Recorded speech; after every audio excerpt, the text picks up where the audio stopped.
Espero no salir volando yo los papeles. Bueno, muchísimas gracias por estar aquí.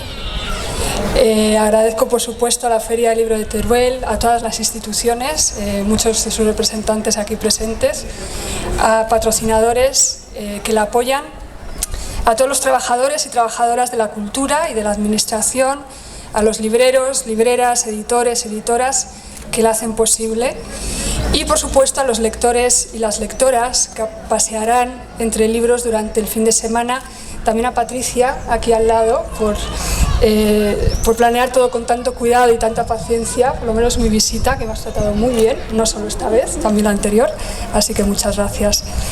Hoy me gustaría dedicar estas palabras a todas aquellas personas que, a pesar de la escasez de sus medios, a pesar de sus condiciones materiales precarias, a pesar de haber recibido una educación limitada o ni siquiera una educación formal, han tenido el afán y el impulso, el deseo y la dedicación, la alegría y la pasión por la lectura, incluso por la escritura. Cuando nos dicen imaginen a un escritor o a una escritora, solemos hacerlo, incluso fotografiarlo, retratarlo, pintarlo, en preciosas bibliotecas, espaciosas, luminosas, llenas de libros, algo de polvo, con un escritorio de madera enorme, posiblemente de caoba, roble, para todo lo cual se requiere una casa de muchos metros cuadrados y bastante dinero. Así son los retratos de muchos escritores que desde la infancia viven un mundo intensamente intelectual y bastante burgués. Piensen en Marcel Proust, por ejemplo, hijo de un famoso epidemiólogo francés, su madre nieta de un antiguo ministro de Justicia, una mujer cultísima que acompañó a Proust desde pequeño en su aprendizaje literario. O en Emilia Pardo Bazán, a quien adoro, hija única y con un padre convencido de la necesidad de ampliar los derechos de la mujer, quien le proporcionó la mejor educación posible, fomentando su amor por la literatura desde niña. O Virginia Woolf, otra gran escritora, hija del escritor Sir Leslie Stephen, que creció escuchando las tertulias literarias de su casa con visitantes como Thomas Hardy o Henry James. Pero quiero que imaginen conmigo otra estampa, la de Luisa Carnés, por ejemplo. Su padre era barbero y practicante. Luisa era la hermana mayor y tuvo que dejar la escuela con 11 años para ponerse a trabajar en un taller de sombreros, después en una pastelería que inspiró su magnífica obra Tea Rooms. Contaba ella en una entrevista que era tan pobre que no podía comprar libros, así que tenía que leer folletines de periódicos o novelitas baratas y que comenzó a leer de forma autodidacta. O imagínense a Truman Capote, un niño abandonado al cuidado de sus dos tías que vivió su infancia en una granja del sur de Estados Unidos y que, según contaba él, empezó a escribir para mitigar el aislamiento y la soledad. ¿De dónde salimos las escritoras y los escritores? ¿Cuáles son nuestras genealogías? ¿Qué condiciones materiales afectan nuestra vocación, nuestra formación, nuestras aptitudes, talentos? ¿Cómo nos convertimos también en lectoras y lectores voraces, quienes no conocemos el olor de las viejas bibliotecas familiares? Yo no tengo pedigrí. Mis padres son de orígenes humildes. Mi padre consiguió una educación fuera del pequeño pueblo en el que nació gracias a una beca y mucho sacrificio. Mi madre acabó la escuela y se puso a trabajar. Ninguno tuvo biblioteca en su casa. Y en mi casa tampoco hablábamos mucho de literatura, aunque sí se contaban muchas historias. Mi padre se inventaba los cuentos que me contaba de pequeña, cuentos que le transportaban a ese pueblito de las montañas de Lugo donde nació. Mi imaginación se llenó de lobos que se hacían amigos de los humanos, de fantasmas que recorrían la niebla buscando consuelo, de gallinas y patos y gansos y burros parlanchines. Y por otro lado estaba mi abuela materna y su peculiar relación con la palabra escrita. Mi abuela nació en 1907 y desde los 8 años se dedicó a vender pescado en las calles. Era sardinera e iba con su cesta a la cabeza, desde Santurce a Bilbao vengo por toda la orilla. Mi abuela, por supuesto, no fue a la escuela. Aprendió sola leyendo el periódico, o eso me contaba, y yo sigo sin poder imaginar cómo. Era una mujer con una inteligencia natural excepcional. Cuando en la guerra entraron los franquistas al pueblo, tuvo que salir corriendo por el monte y siempre me contaba cómo las balas le rozaban. Me decía, como las películas de vaqueros. Mi abuelo huyó a Francia y durante meses ella pensó que había muerto.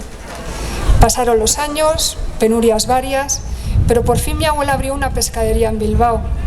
Mi abuelo murió relativamente joven. El trabajo en la mar, un accidente en los astilleros, unos pulmones demasiado débiles. Para cuando yo nací, mi abuela llevaba 13 años de luto y no tenía la pescadería. Se había jubilado hacía años y vivía con nosotros. Tanto mi padre como mi madre trabajaban con horarios interminables y ella nos cuidaba a mis 2 hermanos mayores y a mí. Era una mujer endurecida por la vida. Decía, la obligación antes que la devoción. Ese era su mantra y su declaración de principios. Y a mí no me podía ver ociosa. Desde muy pequeña me obligaba a planchar subida a un banquito, limpiar el baño, hacer la cama. Si dejaba una arruga tenía que deshacer la cama y volverla a hacer. Pero cuando me veía leer, mi abuela me dejaba tranquila. Entonces no había plancha, ni baño, ni cama. A ella le debo sin duda que me aficionara tan pronto a los libros. Cuando leía se sentaba cerca de mí a leer el periódico o alguna novelita del oeste de Marcial Lafuente Estefanía, de esas que vendía a los kioscos y de las que acumuló cientos. Era una narradora increíble y soñaba muchísimo. Y tenía sueños muy elaborados, que después me contaba con detalle, y con los que podría haber creado un volumen de cuentos fantásticos. En sus últimos años, yo le pedía que me contara historias de cuando vendía en la calle, de la guerra, de la posguerra, de mi abuelo, pero su pasado estaba lleno de silencios. De aquellos años me contaba siempre las mismas anécdotas. La de la huida por el monte con las balas, como las películas del oeste, cómo una vez pasó de extraperlo un cabrito vivo en su cesto de pescado en la cabeza, o cómo antes de la guerra se iba a bailar a la casa del pueblo de los socialistas, donde había muchos andaluces, porque ellos bailaban mejor que los vascos.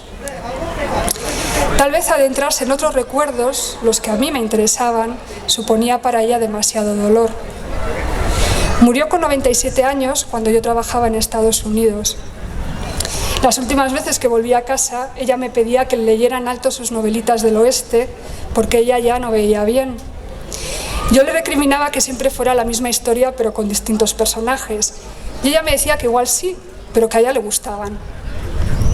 Creo que al final de su vida, contar y leer las mismas historias era para ella como recurrir a esas canciones que nos tarareamos a nosotras mismas o a los demás cuando queremos tranquilizarnos, encontrar paz. Después de muchos años he entendido por qué cuando yo era niña me dejaba leer tranquila. Creo que mi abuela entendió que mi refugio eran los libros. Yo era una niña solitaria y miedosa, propensa a imaginar monstruos y fantasmas, y era frecuente que tuviera terrores nocturnos.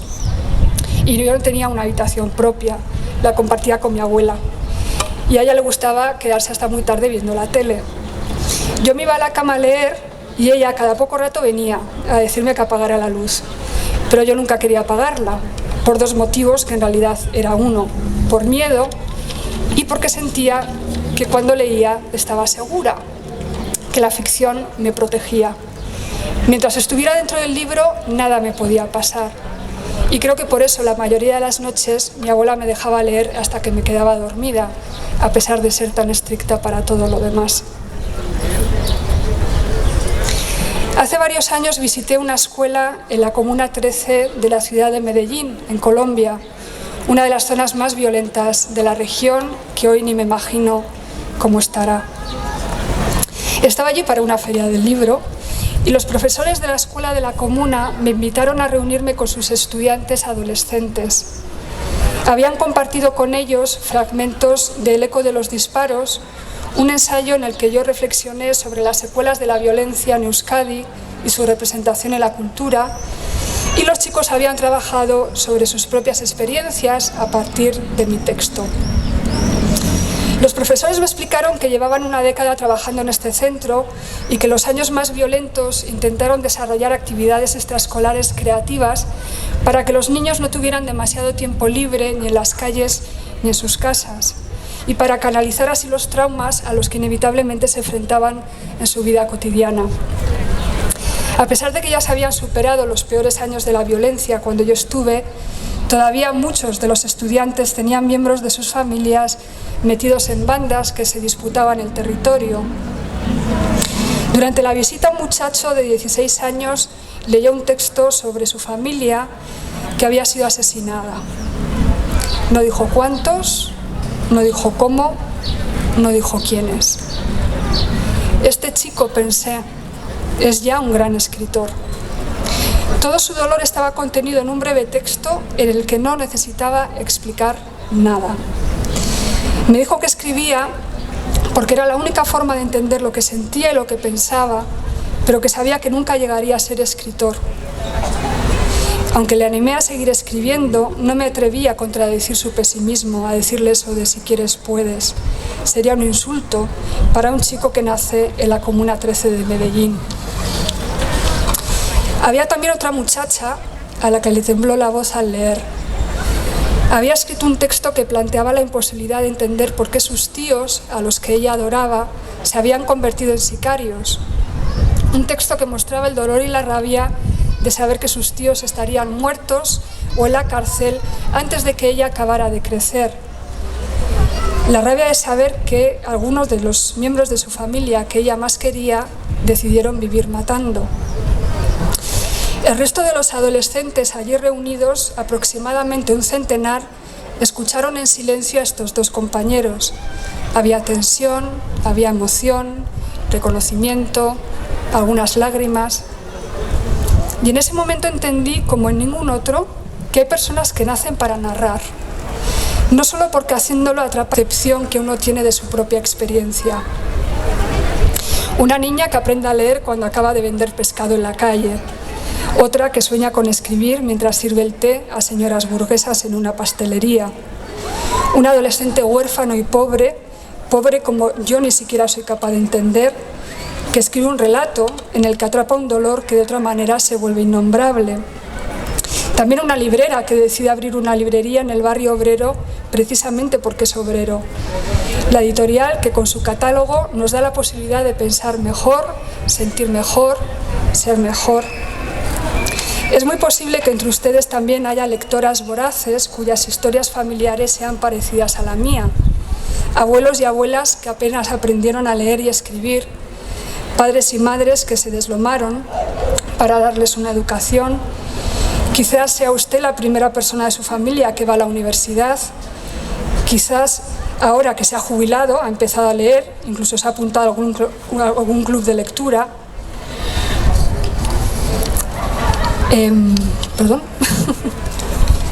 Personas que vienen a la Feria del Libro con un presupuesto cerrado, porque este año no podemos excedernos. Y sé que por lo menos en el público hay un escritor que tampoco creció al amparo de una gran biblioteca familiar y correteando entre las piernas de famosos escritores o filósofos. A todos ustedes que miran dos veces el precio de un libro, que saben también lo que cuesta construir una estantería, mi agradecimiento y mis deseos para que los libros que deciden leer encuentren paz si la necesitan, memoria si quieren activar la suya, el reflejo de un dolor que no han sabido nombrar si lo que quieren es nombrarlo, las armas que le ayuden a combatir monstruos reales o imaginarios, que descubran en la lectura eso que anhelaban saber sin ni siquiera ser consciente de ello, que encuentren en definitiva algo de belleza, algo de verdad en los libros que se lleven a casa. Gracias.